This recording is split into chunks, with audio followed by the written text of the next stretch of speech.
Usap-usapan ngayon sa social media ang recent post ng aktres na si Heart Evangelista, matapos nitong magbahagi ng larawan ng kanyang alagang aspin na si Panda, kung saan makikitang suot ng kanyang alagang aso ang Bulgari necklace, na minsang isinuot ni Miss Universe 2015 Pia Wurtzbach bilang bagong ambasador ng naturang jewelry brand.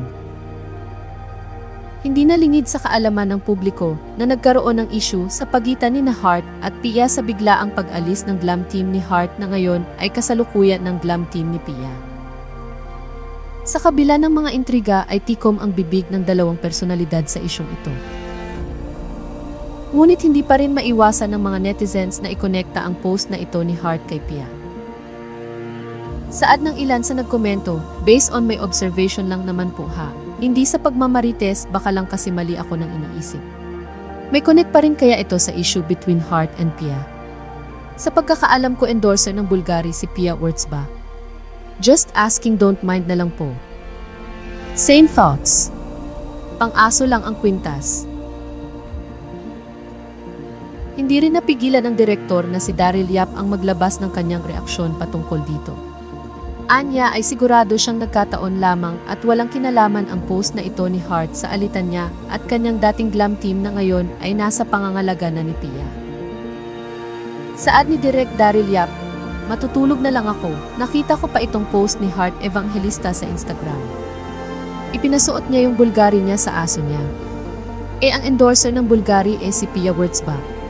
I'm sure nagkataon lang to at walang kinalaman sa away nila at ng gulo sa dating team ni Heart na ngayon ay nakay Pia. Tulog na ako. Wala lang ito.